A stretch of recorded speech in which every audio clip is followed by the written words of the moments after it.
नारायण, हे प्रभु, हे जगन्नाथ, मथुरा गांव में असुरों का निवास और धर्म का ध्वंस हो रहा है। कंस नामक असुर धर्म का विनाश कर रहा है। प्रजा त्रस्त है। हे प्रभु, आप ही इस संसार के पालनहार हैं। आप ही इस दुख को दूर कर सकते हैं। कंस के अत्याचारों से देवलोक तक दहशत फैल गई थी। देवता बार बार युद्ध के लिए तैयार होते, लेकिन कंस इतना शक्तिशाली था कि वे उसका सामना नहीं कर पाते थे। ये ऐसा एक नरेश है, दया न जिसमें लेश है, मनुष्य का न शेष है, अब राग देश है। अनिष्टकारी, निर्दयी, निशंस है, ये कंस है, ये छल कपट का दंश है।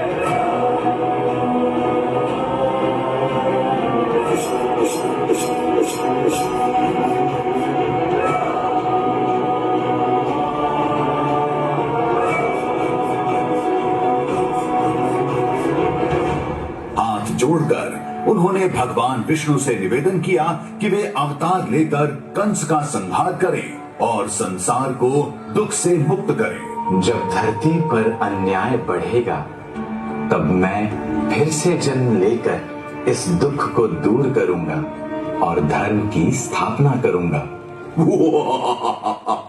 मैं सर्वशक्तिमान हूँ, धर्म का राजा, अजय योद्धा।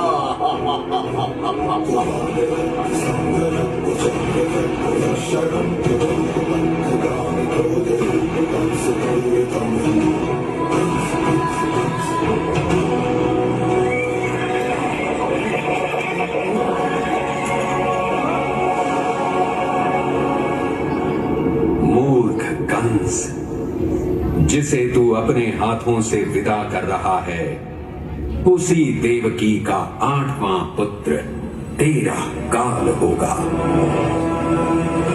नहीं नहीं, ऐसा नहीं हो सकता। सिपाही, देवकी और वासुदेव को तुरंत जेल में डाल दो।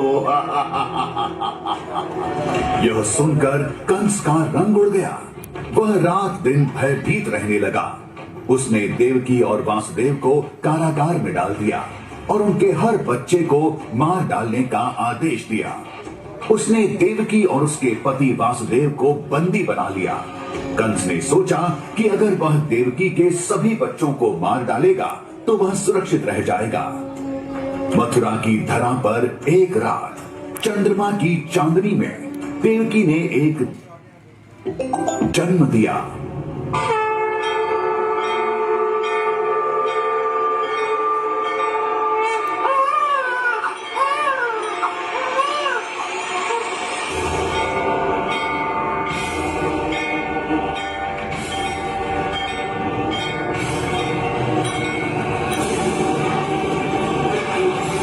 जेल के दरवाजे अपने आप खुल गए और सारे पहरेदार बेहोश हो गए।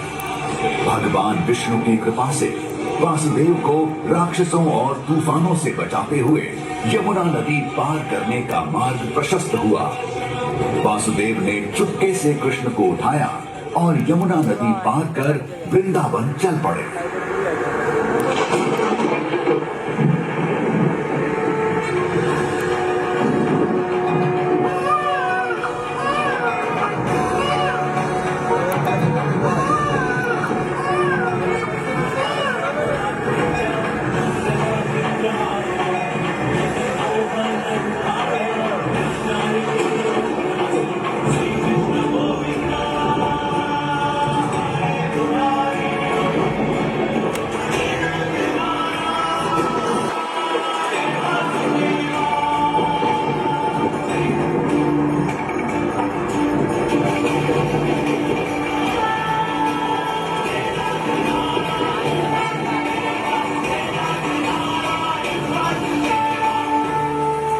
गोकुल पहुंचने पर वासुदेव ने यशोदा और नंद के घर जाकर अपने नवजात शिशु कृष्ण को उन्हें सौंप दिया और इस तरह कृष्ण गोकुल में सुरक्षित रहे और बचपन से ही कन्हैया लाल कहलाने लगे।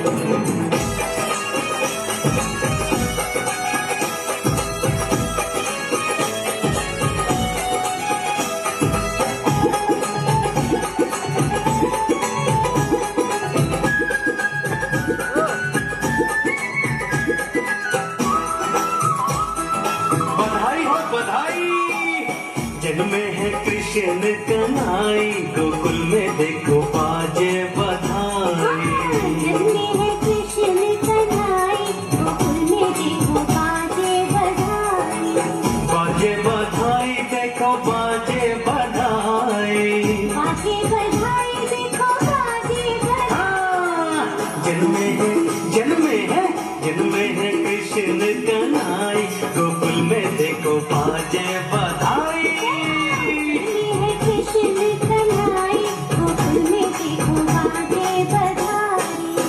कृष्ण गोविंद हरे मुरारी, नाथ नारायण वासुदेव। बोलिए जय श्री कृष्ण कन्हैया लाल की। वहां यशोदा और नंद ने कृष्ण को अपने पुत्र की तरह पाल पोस कर बड़ा किया। कृष्ण माखन चोर के नाम से जाने जाते थे। अपने मित्रों के संग गोपियों के पानी के घड़े तोड़ देते, कभी मटकी तोड़ माखन चुरा लेते। कई बार तो ऊंची टंगी हुई मटकी भी अपने साथियों के साथ तोड़ देते।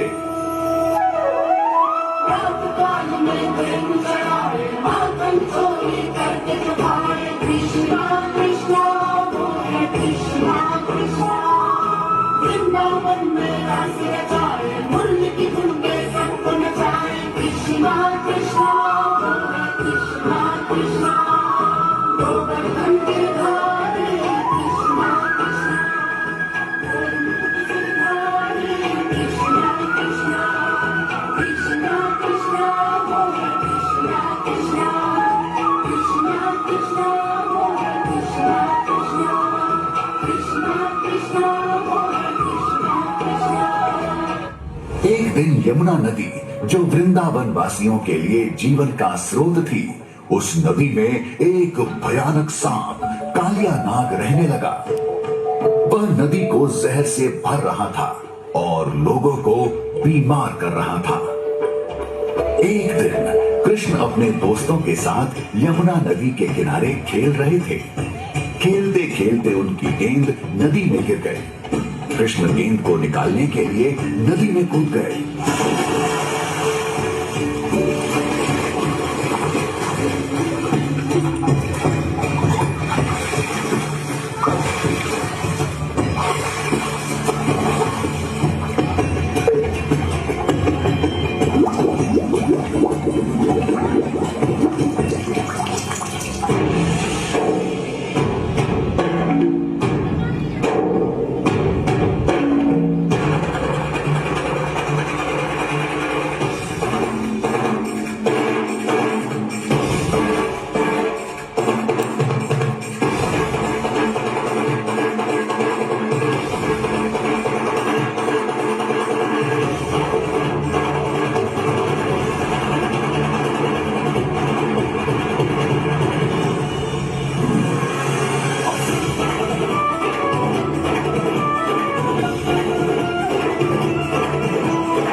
नाग ने कृष्ण से क्षमा मांगी और यमुना नदी को छोड़ दिया।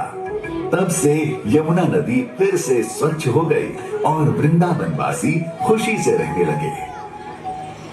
वृंदावन में लोग परंपरा से इंद्रदेव की पूजा करते थे, लेकिन कृष्ण ने उनसे कहा, हमें गोवर्धन पर्वत की पूजा करनी चाहिए। यह पर्वत ही हमारा पालन पोषण करता है।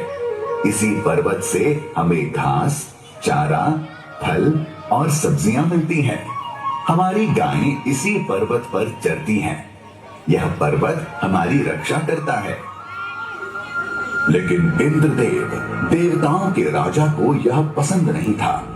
उन्हें लगा कि लोग उनकी पूजा करने के बजाय इस पर्वत की पूजा कर रहे हैं। इंद्र ने गुस्से में आकर वृंदावन पर बहुत तेज बारिश करवाई।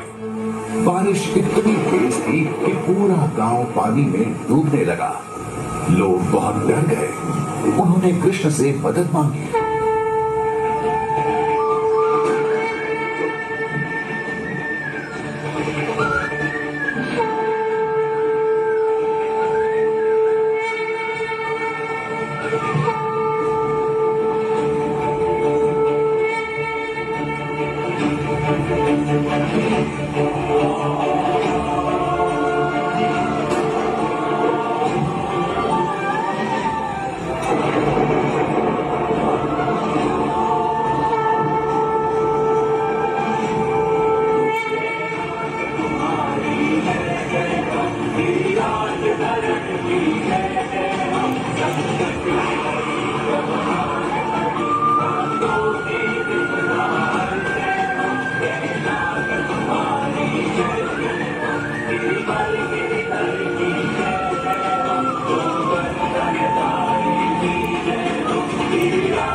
दिन तक कृष्ण ने गोवर्धन पर्वत को अपनी उंगली पर उठाकर रखा।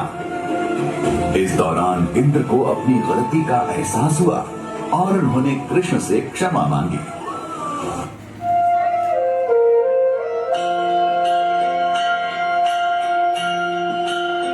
मोर मुकुट पीतांबर सोहे, गल में जंती माला, ठोड़ी पे मेरे ठाकुर की हीरा दमके आला।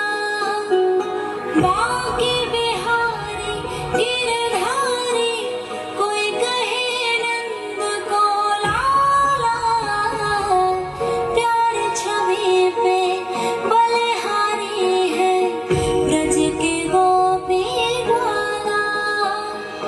युगल चरण छवि निरख निरख, निज जीवन सफल बनाऊं।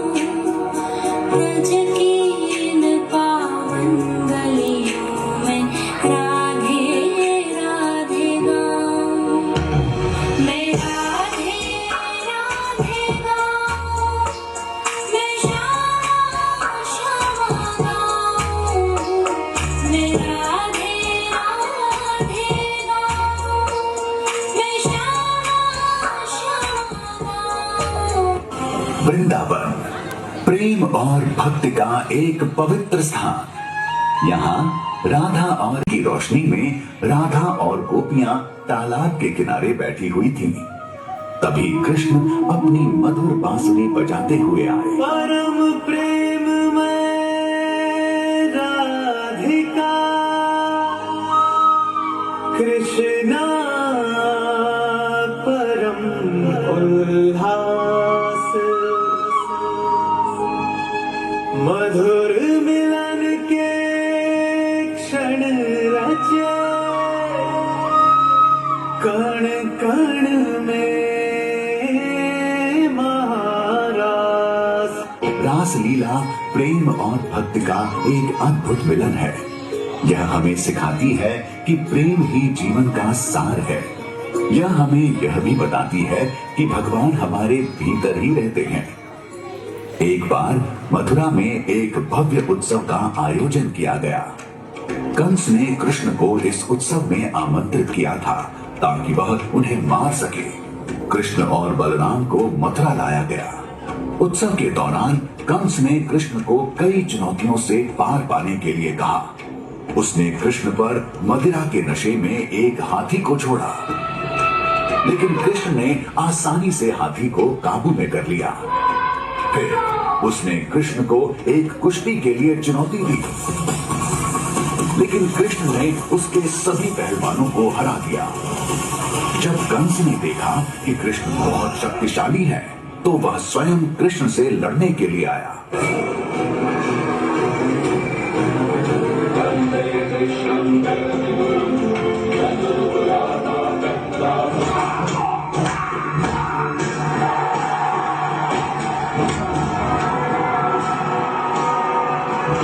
लेकिन कृष्ण ने कंस को पकड़कर जमीन पर पटक दिया और उसे मार डाला।